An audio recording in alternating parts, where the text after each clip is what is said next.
Hi, this is the podcast for codominance and multiple alleles or incomplete dominant Punnett squares. If you need help with this, please watch this. These are just two additional examples of how to do the problems, what you might expect to see on the SOL or on the test.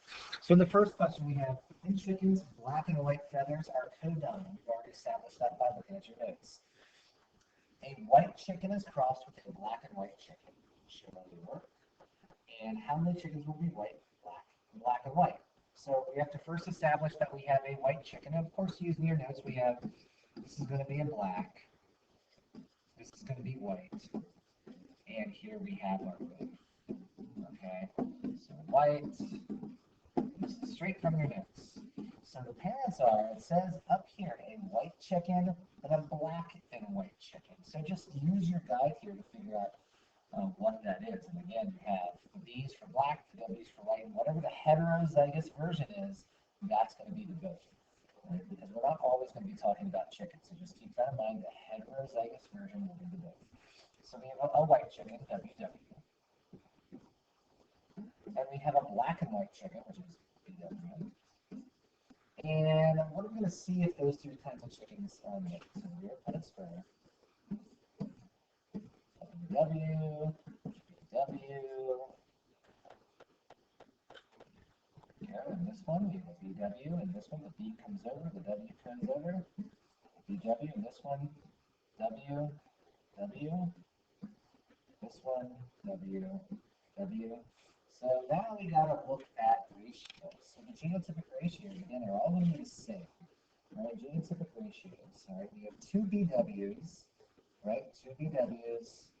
And now we have two WWs. All right, so those are the genotypes. So it is a 2-to-2 ratio. All right, the phenotypic ratio, again, the ratios are always going to be the same. So two BWs give you a both chicken, and two WWs give you a white chicken. So they're 2-to-2 ratios. But that doesn't really answer our question, because the question was right up here, it says, how many chickens? This is our question. Don't forget to answer the question. How many chickens will be white, black, and black and white? So if we have a 2-to-2 scenario here, you have really half. Half of them will be black and white, half will be WW.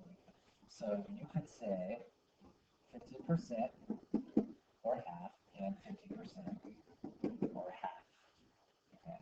So this is another practice problem of how to do incomplete dominance. If we look down here at the bottom, and now this problem up here, this is codominance, right?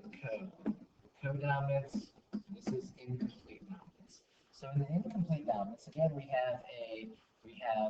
all right, we're talking flowers, so we have red flowers, we have white flowers, and we have the heterozygous version, which is pink, right? So if we want to do this, here's the scenario, a red snapdragon. Okay, red is the RR is mixed with a pink RW. We get that right from here. Again, the heterozygous version is always that third color.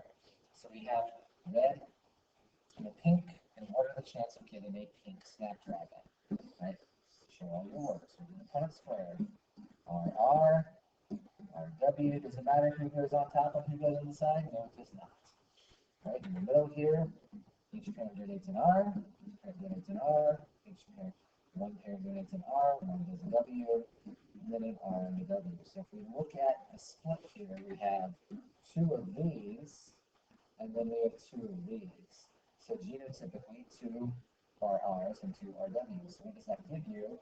All right, two red, and then two pink. That's not saying that these individuals will have two and two types of flowers. This is just saying that if these two flowers had offspring, then half of them offspring would be red and half would be pink. So going back to the first question here, what are the chances of getting a pink snapdragon? 50%.